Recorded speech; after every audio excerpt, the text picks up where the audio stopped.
The end is inevitable, Maverick. Your kind is headed for extinction. Maybe so, sir. But not today. Hey, welcome to ScreenCrush. I'm Ryan Airy. Everybody knows that Top Gun Maverick is a critically acclaimed box office juggernaut, but we think that this movie may have single-handedly saved movie theaters and the movie-going experience from a slow and painful death. For now. This film not only revitalized the movie theater industry, but it revolutionized the movie-going experience. With attention spans shrinking and technology advancing, many have speculated that the days of going to see a movie would soon be a thing of the past, and that digital home streaming would become the norm for consuming new releases. And the COVID pandemic only added fuel to this fire. For the better part of a year, theaters had to close their doors just to maintain public safety. And when they were finally able to modestly reopen, they had to compete with day and date releases, such as Black Widow coming to Disney Plus the same day it was released in theaters. And all of Warner Brothers' 2021 films dropped on HBO Max the same day they were released in movie theaters, including major films like Godzilla vs. Kong, Dune, and The Suicide Squad. Many speculated that even with the pandemic dying down, movie theaters wouldn't be able to bounce back. And then came the Spider-Man.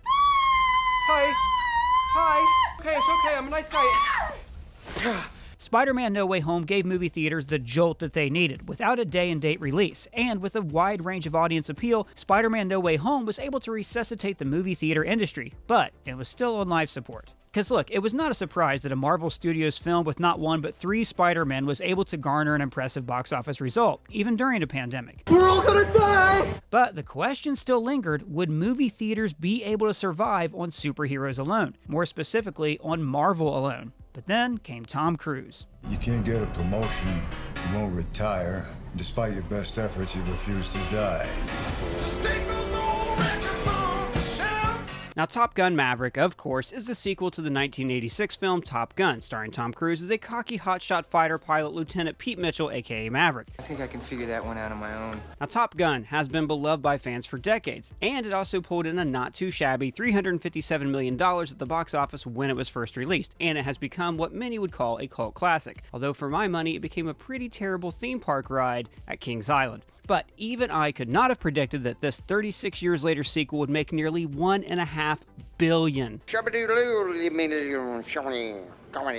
Million yen. So what was it about this movie that made it a huge box office success? And what about it secured the film a 96% Rotten Tomatoes score amongst critics and a 99% score amongst audiences? One word, nostalgia. Chewie.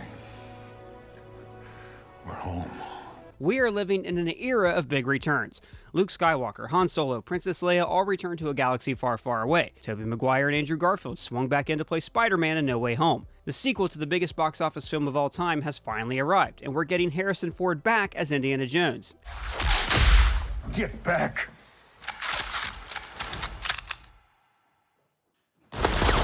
I mean, look, during ever-changing and difficult times, it's normal for people to look back at a time when life may have seemed simpler. And naturally, movie studios have found a way to profit off that emotion. Shut up and take my money. And while some movies do nostalgia right... Are you okay? Yeah, I'm okay. A lot of them do it wrong. Somehow Palpatine returned. Now, I'm pretty sure that everyone watching this video that's between the ages of 25 and 75 has a copy of Top Gun on VHS, or at least a copy of its spoof, Hot Shots. So automatically, you've got a wide range of ages who'd be eager to have a family outing to see its sequel. And when you add in an actor who has become one of the biggest stars on the planet, Tom Cruise, an actor people from multiple generations have grown up watching, as well as a fantastic writer in Christopher McQuarrie, you're bound to have some success. But let me be clear, guys, nostalgia is not what makes this movie great. Nostalgia, however, is what gave this movie its legs. Magic legs. Week after week, Top Gun Maverick brought in millions of dollars. It remained in theaters for more than 6 months. That's 6 times longer than your average film. Reason being that Top Gun Maverick was unique in today's movie world. Not because it has sex, jets, and explosions, but because it felt like a movie. Well, that's a little vague, isn't it? Top Gun Maverick didn't have aliens or spaceships or superheroes. No giant monsters, magic, or universe-shattering consequences. It was a love letter to a different time. Hey, I like aliens and spaceships and superheroes and giant monsters and magic and universe-shattering consequences in my movies. Oh man, me too. I mean, hell, that's what we mostly cover here on the channel. So like, I mean no disrespect. What I mean is that Top Gun Maverick did not feel like a movie that was made today. It felt like it had been sitting on a shelf in a post-production closet on the Paramount lot since the 1990s.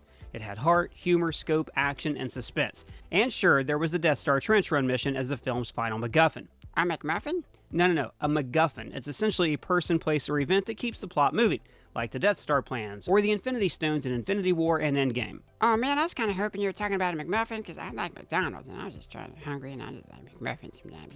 I would go with the Barbie option with the Happy Meal. It's better to it. This movie is about the return of a hero who has not heroed in a long, long time, like a Ben Kenobi in Star Wars or a Walt Kowalski in Gran Torino. He's an old dog who needs to teach some new dogs some old tricks. Yeah, dog analogies. This movie is about a guy who has some massive missing pieces in his life and didn't realize it. A guy who'd yet to fully mourn the loss of his best friend. A guy who'd yet to get the girl. A guy who thought he was happy treading water but then realized that there's more to life. This movie reminded me of what movies can be. The production alone was classic filmmaking. The whole process was old school in-camera movie making. Yet it was also simultaneously innovative. Forget green screens, forget the volume. Maverick flies jets, which means so does Tom Cruise. This represents not only the film's nostalgic feel in terms of story, but the feel of a nostalgic movie-going experience before the era of top-of-the-line CGI. Wow, you really like this movie. Well look, it's not Citizen Kane, but that's not the point. Set aside the fact that it looks amazing, flows perfectly, and hits every single beat, there's an even deeper meta-representation that this movie holds.